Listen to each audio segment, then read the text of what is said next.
नमस्कार मित्रांनो, मी शिरीष लहाडे. माझ्या बातमी मागच्या बातमी या सत्रामध्ये आपलं स्वागत आहे.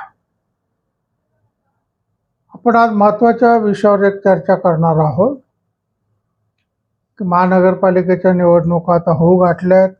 आज एक 10-12 दिवसामध्ये त्या निवडणुका होतील. 15 तारखेला निवडणूक आहे, 16 तारखेला निकाल आहे. म्हणजे 16 तारखेला काय घडेल तर महाराष्ट्राचे साधारणतः 3 पैकी कोणत्या तरी एक नेता संपूर्ण महानगरपालिकांवर वर्चस्व गाजवताना दिसणार आहे. जनतेचा कौल कोणाला आहे हा खूप लोकांच्या उत्सुकतेचा विषय आहे. महानगरपालिका फक्त म्हणजे महानगरपालिका पुरत्या मर्यादित आहे असं नाही. तर या महानगरपालिकेचा जो रिझल्ट लागणार आहे, निकाल लागणार आहे, त्याच्यामुळे महाराष्ट्रामध्ये सत्ता खरी कोणाची आहे याची दिशा ठरणार आहे. आणि आज जे मैदानात आहेत ते कोण आहेत तर पहिले देवेंद्र फडणवीस आहेत मुख्यमंत्री भाजपतर्फे. त्याच्यानंतर शिवसेना एकनाथ शिंदे आहेत आणि राष्ट्रवादी काँग्रेसतर्फे अजितदादा पवार. या तिघांची सरशी महाराष्ट्रामध्ये दिसून येते. बाकीचे जे विरोधी पक्षांचे आहेत, उद्धव ठाकरे साहेब, राज ठाकरे साहेब किंवा काँग्रेसचे, वंचित बहुजन आघाडी, यांचा प्रभाव आजपर्यंत तरी दिसलेला नाही. मग आता प्रश्न एक आहे की जनतेचा कौल नक्की कोणाच्या बाजूने लागेल, नाही का? तर सत्ताधारी महायुतीचं चित्र काय दिसतं ते तुम्हाला एकदा समजून सांगतो की भाजप, शिंदे आणि अजितदादा गट असे तिघांचं गट आहे. आज जरी काही ठिकाणी अजितदादा भाजप वेगळे लढत असतील किंवा शिंदे भाजप वेगळे लढत असतील तरी सुद्धा हे सगळे आतून एकच आहेत. विरोधी पक्षाला वावच द्यायचा नाही, म्हणजे मतं खायची तर ती विरोधी पक्षाची सुद्धा आपणच खायची, ही त्याच्या मागची खरी रणनीती आहे. आणि ती विरोधी पक्षाला अजूनपर्यंत समजलेली नाही. ही लुटुपुटीची लढाई आहे. म्हणजे पुण्यामध्ये किंवा पिंपरी चिंचवडमध्ये अजितदादा वेगळे लढतात आहे. याचं कारण काय आहे की बस जो निवडून येईल त्याला आपण पाठिंबा द्यायचा. समजा भाजपचे जास्त आले तर अजितदादा त्याला पाठिंबा देतील, सत्तेवर येतील. अजितदादा बहुमतात आले तरी भाजप त्यांना पाठिंबा देईल, ते दोघं जण सत्तेत येतील. विरोधी पक्ष जाता समजा जर दोघांनी जागा वाटून लढल्या तर ज्यांना भाजप आवडत नाही ते लोक मतदान काँग्रेसला करतील, शिवसेना. पण ती सुद्धा संधी सोडायची नाही. अजितदादा भाजपच्या विरोधात लढतात म्हणून मग विरोधी लोक जे आहेत ते अजितदादाला मतदान करतील आणि त्याच्यामुळे विरोधी पक्षाचं मतदानाचं प्रमाण जे आहे, टक्केवारी, ते आपोआपच कमी होऊन जाईल. दुसरा जो प्रश्न आहे की शहरी भागामध्ये भाजपची मजबूत पकड आहे. म्हणजे तुम्ही किती प्रयत्न केले तरी जो मध्यमवर्गीय आहे किंवा शहरी भागातला जो सुशिक्षित वर्ग आहे तो मोदींच्या नावामुळं भाजपला मतदान करत असतो. मग तो कुठल्याही निवडणूक असू द्या.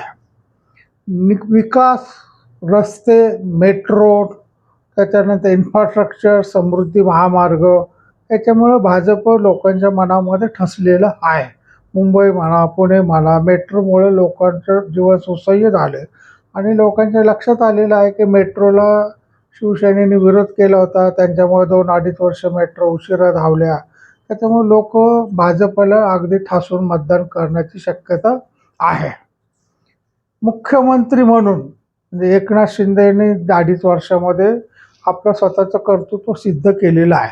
किंवा काम करणारा माणूस आहे, सामान्य लोकांना रात्री बेरात्री भेटणारा, बसून जागेवर काम करणारा माणूस आहे, अशी त्यांनी स्वतःची म्हणजे एक सिम्बॉल बनवलेला की एकनाथ शिंदे म्हणजे कामाचा माणूस. त्याच्यामुळे एकनाथ शिंदेच्या नावामुळं शिवसेना, एकनाथ शिंदेंचा जो गट आहे धनुष्यबाण चिन्ह असणारा, त्यांना सुद्धा खूप चांगल्या जागा मिळते. त्यांचा तिसरा जो आहे की अजितदादांना प्रशासनाचा अनुभव चांगला आहे.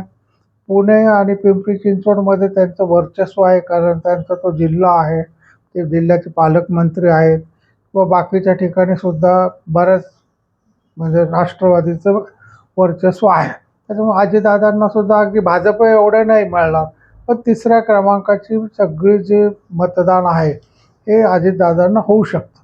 जे भाजप 1 नंबरचा पक्ष राहील, एकनाथ शिंदे 2 नंबरचा पक्ष राहील आणि अजितदादांचा पवार तिसरा गट राहील.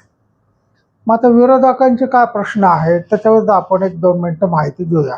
की विरोधकांचं काय आहे की ठाकरे गट, काँग्रेस आणि शरद पवार पुणे आणि पिंपरी चिंचवड सोडून बाकीच्या ठिकाणी शरद पवार गट त्यांच्याबरोबर एकत्र आहे. भावनिक मतदार जे आहेत म्हणजे आजही जे बाळासाहेब ठाकरेंना मानतात ते बाळासाहेबांचे ठाकरेंचे पुत्र म्हणून ते उद्धव ठाकरेजींना मदत करू शकतात. महागाई, बेकारी विषय या विषयावर विरोधी पक्ष रान माजू शकतात. तुम्ही जर गेले 6 महिन्याचं पाहिलं असेल की त्या मानाने महागाई लोकांना असह्य होईल एवढी वाढलेली नाही. बेरोजगारीसुद्धा लोकांना अगदी कंठाशी आली लोक असं आहे.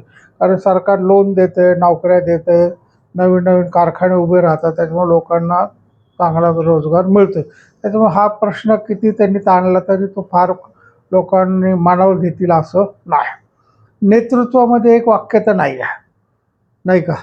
काय होतं की बा काँग्रेसचं नेतृत्व मानायचं का शरद पवारांचं मानायचं का उद्धव ठाकरेंचं मानायचं, याच्यामध्ये एक वाक्यता नाही. तिघंजणं स्वतःलाच सगळेजणं आम्ही मोठे भाऊ आहोत असं मानतात आणि एकत्र आणि वेगवेगळे लढतात. काही ठिकाणी एकत्र लढतात, काही ठिकाणी वेगवेगळे लढत आहेत. काय प्रश्न झाला पहा, आता मुंबईमध्ये काँग्रेसने दिला आम्ही स्वबळावर लढू, पण त्यांच्याकडं स्वबळावर लढण्या इतके उमेदवारसुद्धा नव्हते. त्यांनी 62 जागा वंचितला दिल्या, तर 62 ठिकाणी वंचितला जागा उमेदवारसुद्धा मिळाले नाही. त्यांनी 16 जागा रिकाम्या ठेवल्या. काँग्रेसची तुम्ही यादी जर पाहिली तर आणखी 16 ठिकाणी त्यांनी माणूसच दिला, म्हणजे एकूण 32 ठिकाणी मुंबईमध्ये काँग्रेस वंचित आघाडी लढतच नाही. तीच गोष्ट शिवसेनेची सुद्धा आहे की अनेक ठिकाणी त्यांच्या उमेदवारांनी माघार घेतलेली आहे. त्याच्यामुळे त्यांचे वॉर्ड रिकामे पडलेले आहे की जिथं त्याचं. त्याच्यामुळे लढा मजबूत आहे. म्हणजे भाजपविरुद्ध लढण्यासाठी हे पक्ष प्रखर ताकदवान आहेत, पण त्यांची विचाराची दिशा वेगळी झाल्यामुळे त्यांना भरकटल्यासारखं होतंय. तर त्यांनी जर खरं काही मुद्दे लावून धरले तर शिवसेना, उद्धव बाळासाहेब ठाकरे, राज ठाकरे यांना थोड्या प्रमाणात चांगलं यश मुंबईमध्ये मिळू शकलं असतं. पण थोड्याशा काही त्यांच्या पण आता म्हणजे मुख्यमंत्री एकनाथ शिंदे यांच्या सभाचा दणका चालू आहे, पण अजून हे दोघं ठाकरे बंधू मुंबईच्या बाहेर पडायला तयार नाहीत. आज 4 तारखेला त्यांनी त्यांचा वचननामा केला, याच्या पुढं ते प्रचार सभा घेणार. राहिले किती हातामध्ये? 10 दिवस. तर तुम्ही महाराष्ट्रभरच्या महानगरपालिका कशा कव्हर करणार? आपण बरं दुसरं त्यांच्याकडे दुसरं 2 नंबरचा नेता कोणी प्रबळ आहे का? कोणीच नाही. मग आता त्यांनी समजा उद्धव ठाकरेने आज आदित्य ठाकरेला पुढं केलं, राज ठाकरेने आम्ही ठाकरे, तर लोकांच्या मनात मग घराणेशाही ठासून दिसते. हे लोक दुसरं कोणाला पुढं येऊ देत नाही, मुलांनाच पुढं आणतात. त्याच्यामुळे परिणाम चांगले व्हायच्याऐवजी वाईट होतात. आता ठाकरे बंधू एकत्र आले म्हणून काय परिणाम घडू शकतो? तर मराठी जो अभिमानी लोक आहेत, आजही आहेत ठाकरे बंधूंना मानणारा, तर ते लोक एकत्र आल्यामुळे त्यांच्यात जी फाटाफूट व्हायची मतदानामध्ये ती थांबेल आणि थोडेफार यश त्यांना मुंबईमध्ये चांगलं मिळू शकतं. शहरी राजकारणाबद्दल मध्ये जो बदल झालेला आहे की गेले अनेक वर्ष निवडणुका झाल्या नाहीत. मधल्या काळामध्ये मोदींनी जे अगदी समोर असून काम केलेलं आहे की त्यांचे अनेक निर्णय हे सर्वसामान्य हिंदू समाजाला अतिशय भावून गेलेले आहेत. म्हणजे काश्मीरचे 370 कलम हटवणं, पाकिस्तानला धडा शिकवणं. तर ह्या निर्णयामुळं आज पूर्ण हिंदू मतदार जागा झालेला आहे आणि तो मोदींच्या मागं उभा राहतो. आता प्रत्यक्षात काय होतं की यांनी जरी किती मराठी म्हटलं तर प्रत्यक्षात चित्र खूप वेगळं आहे की शिवसेनेने सुद्धा अनेक मुस्लिमांना मतं दिलेली आहे, म्हणजे उमेदवारी दिलेली आहे. काँग्रेसचं तर म्हणजे पूर्ण मुस्लिमीकरणच झालेलं आहे. त्याच्यामुळे त्यांना हिंदूंची मतं मिळताना थोडेसे अडचणी येऊ शकतात. आता प्रश्न राहिला जनतेचा मूड काय आहे, जनता नक्की काय पाहते?